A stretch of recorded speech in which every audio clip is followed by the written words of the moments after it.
Hello, YouTube family. So 2018 was an amazing year. Now that we look at it back in retrospect, it probably may have not been the best year when we were in it, but right now it's probably one of the best years that the rest of us have lived. 2018 Corona was only a drink that we saw Vin Diesel drink in Fast and Furious. You can have any brew you want, as long as it's a Corona. But then 2019 came with um, the name being synonymous with something else. I won't talk about that because this is not a sad video. It's happy. But 2018 was also the year that the psychological slash supernatural thriller Sylvia was released. So I recently did a rewatch of the movie Sylvia. Um, I mean, the obvious reason is because of this video. I did it basically because I wanted to do a rant slash review of the movie, but then also because I personally have been doing some reading and research on story, plots, and character development, character growth, character arcs, all of that.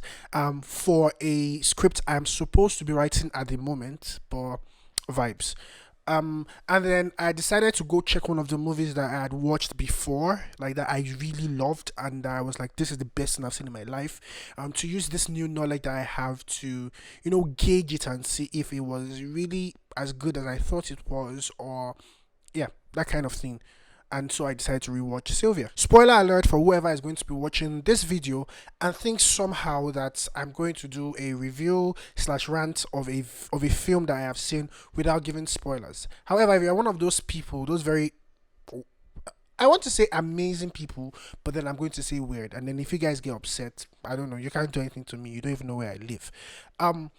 Anyways, there are people that watch movies and like they read about the movies before and like they do like a spoiler check, but then like when they watch the movie, it's still very interesting to them. Like spoilers don't spoil movie for those people. Well, if you're one of those people, then you can watch this video. If you're not, then either you go watch this movie. I think it's on Netflix. If it's not on Netflix, you can DM me on my Instagram. I have illegal websites that you can watch it on.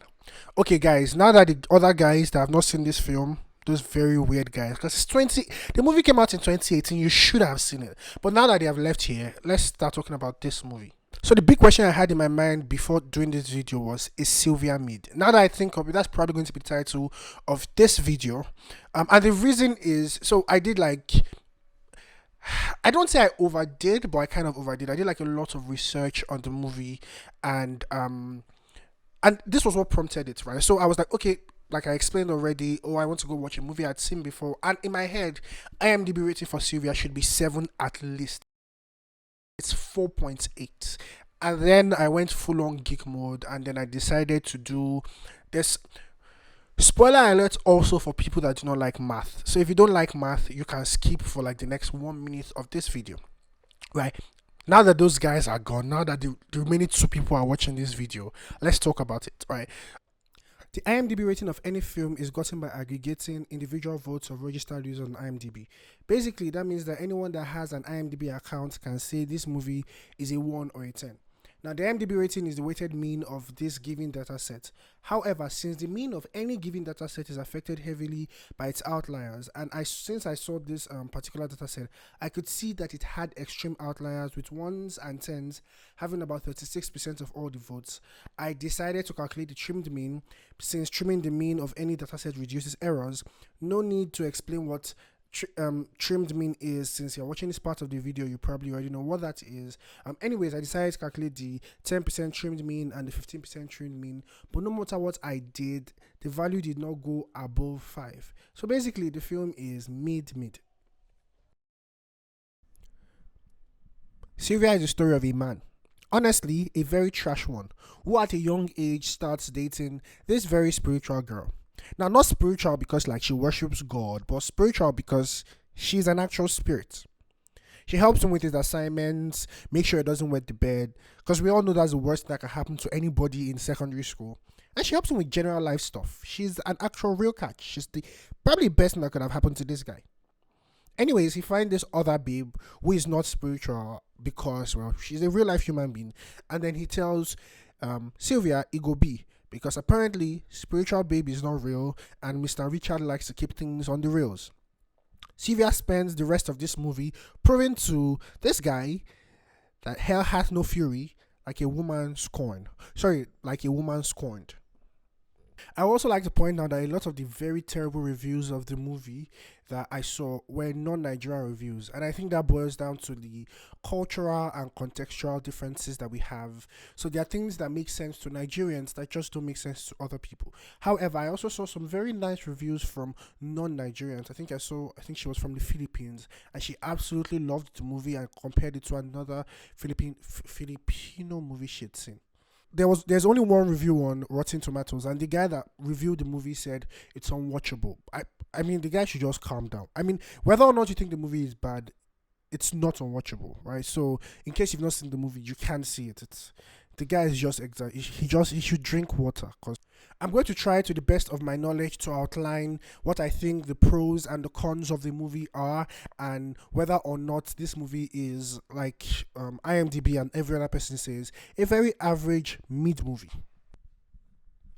The movie does a good job with who it picks for, I mean, the casting director and obviously the people that were in charge of the things behind the scenes that we don't see. They did a good job with picking who to play who, especially in the positions of the like protagonist, antagonist, like the main characters.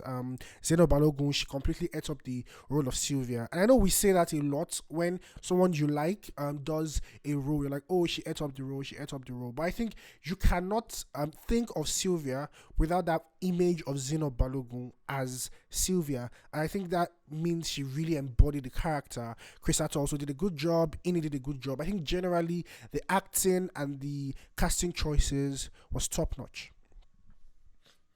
Okay, so the technical aspects of the movie. Now, if you look at things like sound design, the musical score, cinematography, color, all of those stuff, I think they did it well, right? Now, if you've seen any of the movies in the Ramseyverse, by the way, if you don't know what Ramseyverse is my coinage of all of the movies that Ramsey Noah has done. Like the movies in that same cinematic universe that he's making, the Living in Bondage universe. And if you've seen Ineka the Pretty Serpent, when she goes into like the spiritual plane, there's a different color, and it's like it's weird. Do you get what I mean? Like I can't really explain it.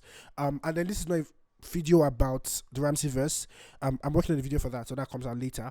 But like the color, it's really weird, and I understand they're trying to show you like, oh, it's a different place. It's like trying to show you, oh, this is like another universe. But I think in Sylvia, they portray that, and you can see and you can feel that this is a different space, this is a different scenery, but like the color is not bad.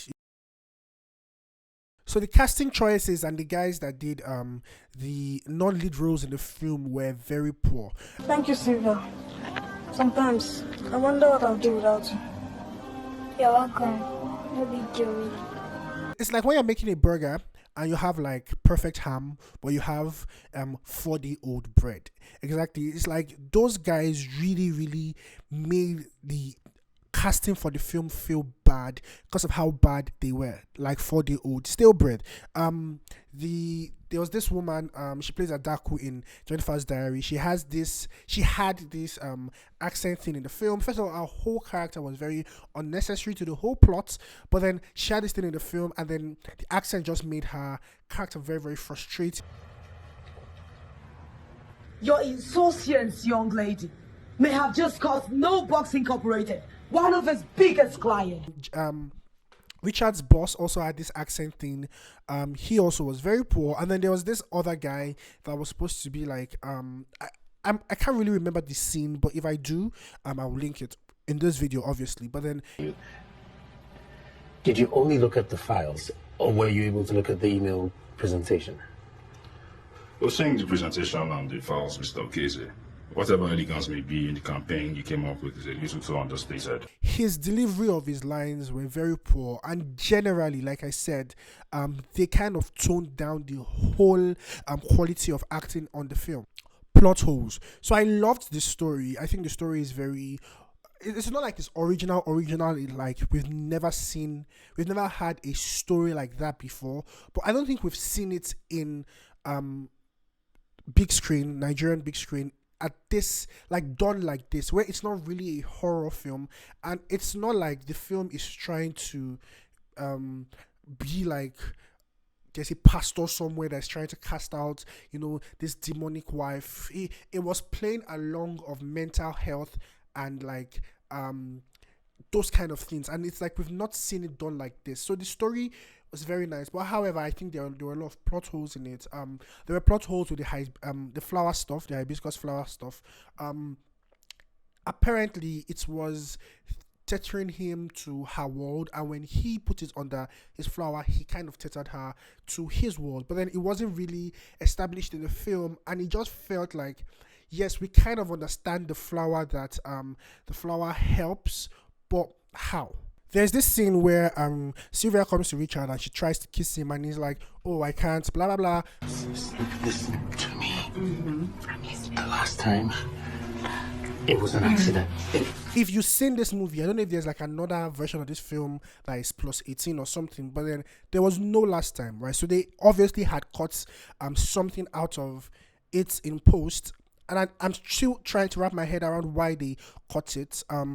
But generally in the film, it seemed as though they tried to shy away from very intimate scenes. Why I am one person that feels like movies tend to just put sex in the films just to sell it. It's like, oh, she's a very beautiful actress. Okay, sex. I feel like if they had sex on, I mean, not on screen, but like if we had seen them at a very at a higher level of intimacy, we would have understood why Sylvia was as angry as she was, because essentially it felt as though he was like a very good friend, and you don't want to destroy your friend's life because they are marrying someone. But then if it's your boyfriend or your fiance or your husband, and I think their relationship was as at that level, she saw him as like a husband figure, and they didn't really sell it as much. They only showed us when he was withdrawing, and I think they should have sold the relationship so we could understand why she was as angry as she was and why she destroyed his life. And then the limitations of our power. I think our powers were not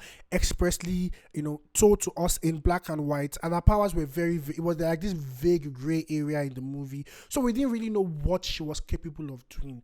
Like, what can she do? Because if we kind of understood what she could do, we would know what Richard was up against. I think for the longest part of the film, we didn't really know what Richard was up against, and so the stakes weren't heightened. When she changed into Richard's wife, and Richard killed his wife, it felt more like, oh my god, can she do that, than oh my god, she did that. And what you want when you are surprising your audience is it's not like questions, it's awe. So like, I'll give you an example. Let's say you're watching this film, this series, Flash. By the way, if you don't know, I really hate that series. So Flash is this series about this guy that is really fast. That's it.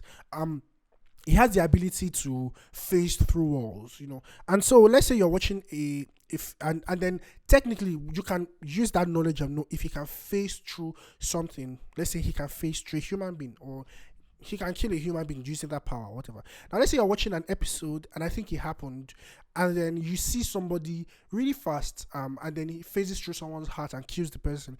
You are shocked, but not shocked at, oh my god, he can do that. You are shocked at, oh my god, he did that. And it's very good for a villain, especially when we are like in the third act of the movie, that all of us know what this villain can do to a certain extent, so we know what the protagonist is up against. I think throughout the film we didn't really know what she could do, and we didn't really know what Richard was up against. Now, there were a lot of unnecessary things in the film, right? There was the thing of the secretary always flirting with him, which there was no point of it. It was never a thing of he was almost going to cheat on his wife with her, or it didn't lead anywhere. I know, yes, he did beat the secretary in the end, thinking it was Sylvia, but then that doesn't change anything. Whether or not she had flirted with him didn't change anything. There was a gay bartender for some reason that was hitting on Richard's friend, but there was no reason. Adaku's whole personality and character, why? In the beginning or the end, depending on how you look at it, the beginning of the film, the nurse is going around giving people sweets in a mental institution. Why? Like, conclusively, do I think the movie is mid, like IMDB says? I don't think so. I, however, also have realized that the movie isn't as good as I thought it was, and so I will give the movie a new rating of maybe 6 or 6.5, because it does some things right, but it also does a lot of things wrong. And yeah, However, I also think that what determines whether or not a movie is nice is how it makes you feel after. Sylvia takes you through a journey, and when you come out of the journey, I think you feel happier, and that's all that really matters about the film. Lastly, if you've not subscribed to this channel, please do. I have 3 videos coming out in the next 2 weeks, and I'm doing a review on a couple of films. So like and subscribe so you can get the new content when it comes out. Ciao.